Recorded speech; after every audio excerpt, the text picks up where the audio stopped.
Welcome back to the Vandy Sports Podcast. I'm Joey Dwyer here after Vanderbilt's 93-55 win over Southeastern Louisiana. Vanderbilt moves to 7-6 as they enter the new year and 2022 with a winning record, but certainly not where they want to be. Tonight was a nice night for them, though. It looked easy for Vanderbilt and it was a refreshing night.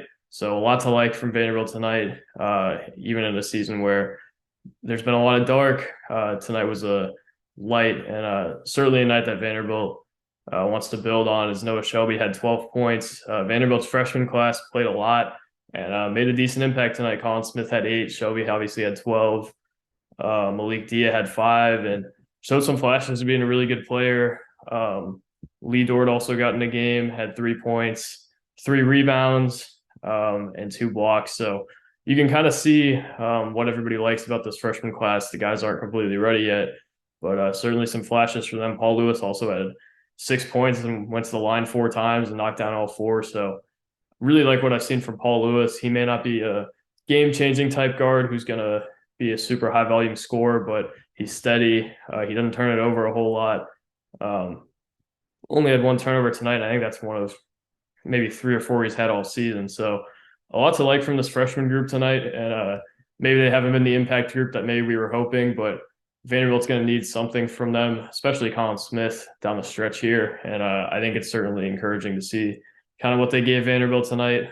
Smith's going to be a real catalyst for them. And seems like he's a guy that Stack likes to start games. He wants to set the tone.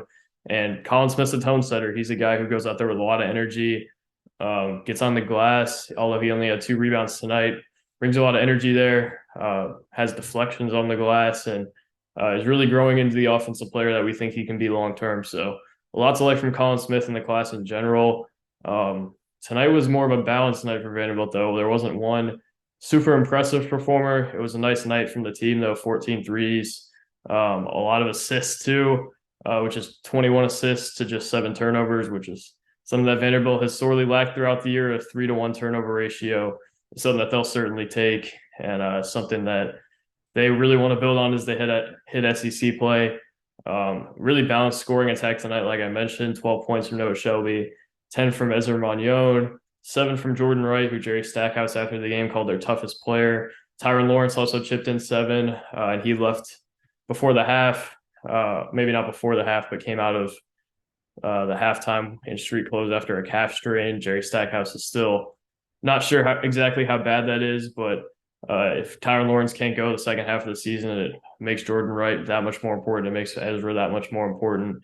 And a lot of their backcourt guys, maybe Trey Thomas becomes a more important piece. Noah Shelby, after a night like this, maybe gets more playing time. He knocked down 4 threes out of Vanderbilt's 14. And I think Vanderbilt's 3-point shooting was probably the story of the night, although maybe there's not that many stories from a night like this where the opponent was certainly less talented than Vanderbilt, not as big.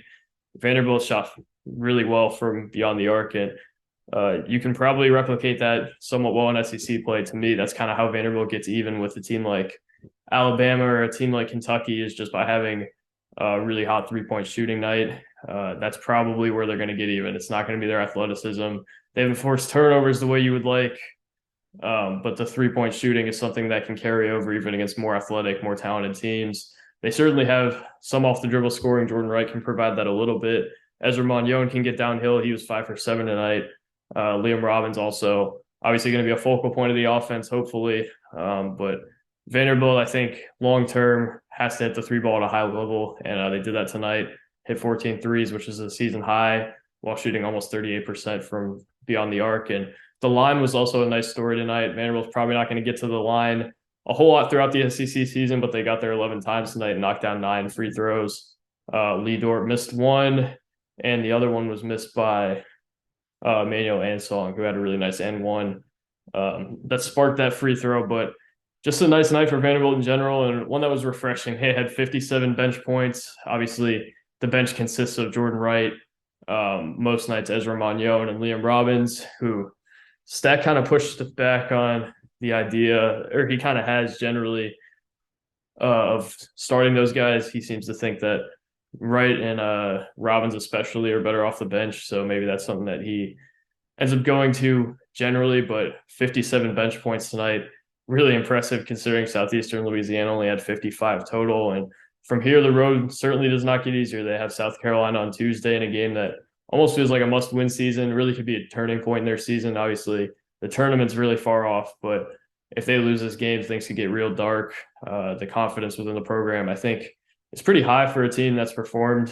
at a 7-6 level. But also, if they lose a game like this against the worst team in the league at home, things start to get real dark, and it's really hard to sell belief after that. They were favored by, I think, close to 10, 11 points, but you got to go get that game, start off league play with a win. Then from there, you can have confidence as you head into Mizzou. Maybe you can make something happen there. And if they lose to South Carolina, it's a whole different story. So really important game on Tuesday just for the outlook of this Vanderbilt team in the future and just the confidence that this team has. So big game on Tuesday night, and they play four ranked opponents in 5 games throughout January alone. So it's certainly not getting easier. There's not going to be a whole lot of get-right games like there was tonight, but it is nice that they got momentum as they headed into SEC play. South Carolina, certainly not going to be an easy game for this team, but is a game that is certainly winnable. Vanderbilt's probably going to be favored by a decent amount, and it's a game that they really have to get. So moving forward, they're not going to have many outings like this, but it was encouraging to see after the non-conference slate that included the Alabama A&M game where they really struggled for a lot of the game. They lost to Grambling State. They lost to Southern Miss. Close call against Wofford. Just never seemed like it could be easy for this team outside of the Morehead State game, which, of course, was my sick day. Or the day I was at Notre Dame calling that game. But, man, just been a tough non-conference schedule for Vanderbilt, and getting a convincing win had to be refreshing for them, and it had to be refreshing for the entire fan base. So just a good night for Vanderbilt. Not a whole lot to take from this outside of the 3-point shooting, which I think is certainly something to take. It wouldn't be a real podcast if I didn't mention the turnover battle. So I will mention turnovers briefly. Vanderbilt turned it over 10% of their possessions, only 7 times total, and Southeastern Louisiana turned it over 9 times. So Vanderbilt won the turnover battle for the 4th time this season, and there's certainly some positive signs to take from tonight as well. Just a big night for Vanderbilt as they move into SEC play. Big momentum building night. We'll see how much of that really translates to SEC play, but they showed some positive signs. Some guys that hadn't shown a whole lot of positive signs throughout the early part of the season. Some guys who hadn't got on the floor a whole lot still showed some positive signs. There's a tongue twister, but nice night for Vanderbilt. Maybe not the most important night of the season, but it was important that they came out and got a win tonight, and they did that. So a lot to like from this team. The big story coming out of this is how they perform in South Carolina and the extent of Tyron Lawrence's injury, because he's important to this team. If they want to have Jordan Wright come off the bench, Tyron Lawrence has to be there to provide those minutes. Tyron Lawrence is probably their most athletic player on the roster. I think there's some cases for other guys, but to me, he's their most athletic guy. I'd have to see a little more, but he provides so much to this team that some other guys probably can't. And has kind of a different skill set than others. That's more so what I mean, than he's so much better than all these guys. I just think he has a little bit of a different skill set that Vanderbilt probably can't replace all that much. So having him back is going to be really important. And we'll kind of see how the rest of the season shakes out. Just noticing the stat sheet as well. We mentioned in the podcast yesterday that Lee Dort is fouling a heck ton, and he did that again tonight with 4 fouls. So I think that's probably going to be an emphasis point for him. It was important that he got on the floor tonight, though, because Southeastern Louisiana, for all their faults, did have a big who gave Vanderbilt some trouble, had 18 points. And I think Vanderbilt's going to struggle with that throughout SEC play, especially against more talented bigs that are a little bit bigger. Vanderbilt has 2 bigs who are, one of them is 7 foot, the other's pushing 7 feet. Then they have Lee Dort, who is a little bit of a different build, maybe a little shorter than QMB, but has a lot more weight to throw around. And I think is going to be an important piece down the stretch for them, just because he can go in and get rebounds. He can challenge some of those more physically imposing guys.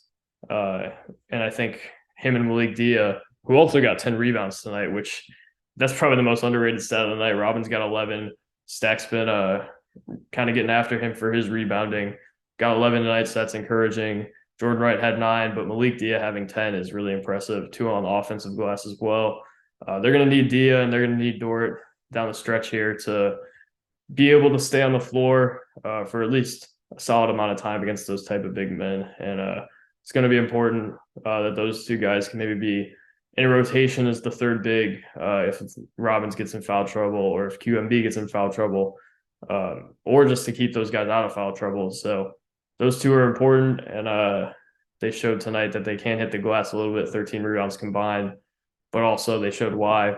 Maybe they haven't played as much, Dort especially, with the fouling, and Dia maybe isn't as polished offensively. So something to build on there. I think those are guys who are going to be great long-term pieces for Vanderbilt if they can really figure things out. Colin Smith has already showed that he could be a long-term piece for them, but a lot more in the tank for this freshman class to show tonight. Maybe they could be something. Vanderbilt tonight, nice night for them. Not going to get any easier from here, though. And no more get-right games, no more heavily favored games. Time to buckle down for Vanderbilt and pull out some wins against SEC opponents. I'm Joey Dwyer.